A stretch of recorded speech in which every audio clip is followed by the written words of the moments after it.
You don't enter the world of war through violence. You enter it through competence, through fluency in systems most people never think about, through an ability to notice delays, inconsistencies, bottlenecks, small inefficiencies that, when removed, allow things to move faster than they should. You graduate with a degree designed for global trade, not global conflict. You speak multiple languages because commerce demands it. You take a job in logistics because someone has to make sense of ports, schedules, manifests, and routes that span continents. At first, the work is dull, almost aggressively boring. Containers arrive, containers leave. Paperwork moves slower than cargo. Nothing about it feels dangerous. That's the point. Over time, you begin to understand that logistics is not about movement, it's about permission. Cargo doesn't travel because it exists. It travels because someone, somewhere, has signed something that allows it to exist in motion. A missing document can strand millions of dollars for months. A single stamp can erase borders entirely. You learn which rules are enforced, which are ignored, and which only exist to create leverage. You learn that the system isn't fragile, it's selective. It bends easily for people who know where to apply pressure. The early jobs are legitimate: aid shipments, construction equipment, relief supplies routed through unstable regions where infrastructure barely exists. These assignments are framed as difficult but necessary, humanitarian even. But difficulty creates intimacy. The more complicated the destination, the more valuable the person who can make the delivery happen. You become known as someone who doesn't panic when plans collapse, who can reroute without asking questions, who understands that impossible often just means politically inconvenient. The first illegal job doesn't announce itself as a crime. It arrives as a problem. Roads are blocked. Official channels are frozen. People on the ground need supplies, and no one wants responsibility for how they arrive. The language is careful. Nothing is written down. The risk is described as manageable. The payment is described as compensation for inconvenience. You tell yourself you are not choosing sides, you are choosing efficiency. When the shipment arrives and nothing happens, no arrests, no headlines, you learn a dangerous lesson. Consequences are not automatic, they are negotiated. From there, the work changes shape. You leave traditional employment not because you've become reckless, but because institutions create records. Independence creates ambiguity. Shell companies appear in jurisdictions designed to absorb opacity, addresses that exist only on paper, entities that perform no function except ownership. Everything is technically correct, everything is defensible in isolation. The complexity isn't a flaw, it's the defense.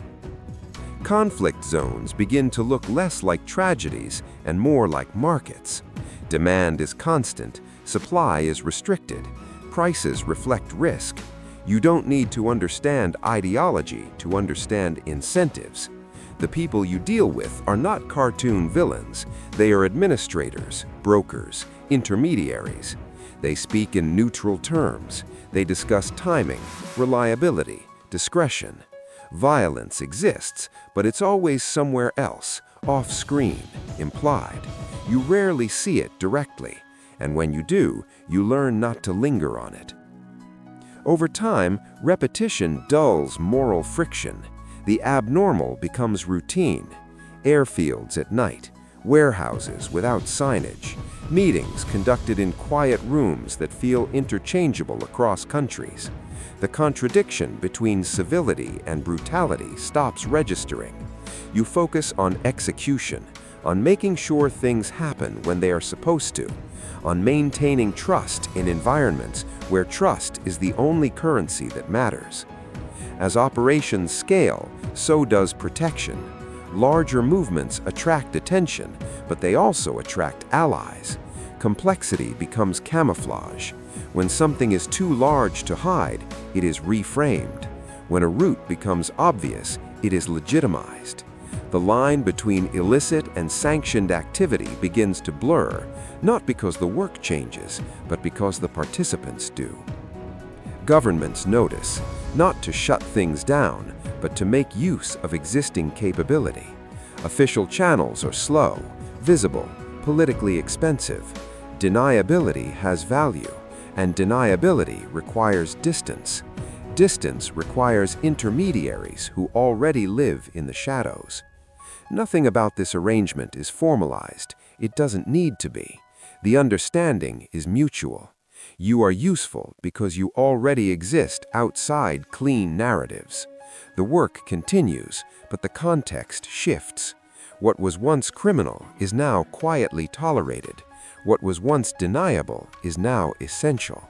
You don't feel safer, you feel watched. Protection and surveillance become indistinguishable. This is the moment escape becomes impossible. Criminal networks cannot allow you to walk away because you know too much. State actors cannot allow you to speak because what you know is inconvenient. Every side has leverage. Every side has an interest in keeping you close or removing you entirely. Your life becomes smaller even as your influence grows. Movement is monitored. Communication is filtered. You assume every silence is intentional. Sleep becomes difficult, not because of guilt alone, but because of anticipation. You replay conversations. You analyze tone. You wonder whether a delay was an accident or a test. The paranoia is rational. In this world, mistakes are rarely forgiven. They are documented. Eventually, usefulness declines, not because of failure, but because circumstances change. Conflicts cool. Alliances shift. Political priorities reorder themselves. Yesterday's asset becomes today's liability. Exposure becomes a risk no one wants to manage. The narrative simplifies itself. A single individual, a convenient villain. Accountability without context. When it ends, it doesn't feel dramatic. There is no final confrontation, no speech, just removal, detention, silence, records sealed. The public story is neat and moral, justice served. The deeper story remains buried because it implicates too many systems that still need to function tomorrow. Wars do not end because one person disappears. Supply chains adapt, routes change. Someone else inherits the knowledge or recreates it slowly, piece by piece. The machine does not stop. It never needed belief, only competence. And that is the uncomfortable truth. Modern conflict is not sustained by hatred alone. It is sustained by professionals who understand systems well enough to make them invisible. People who never pull triggers, never issue threats, never appear in photographs, but without whom nothing moves at all.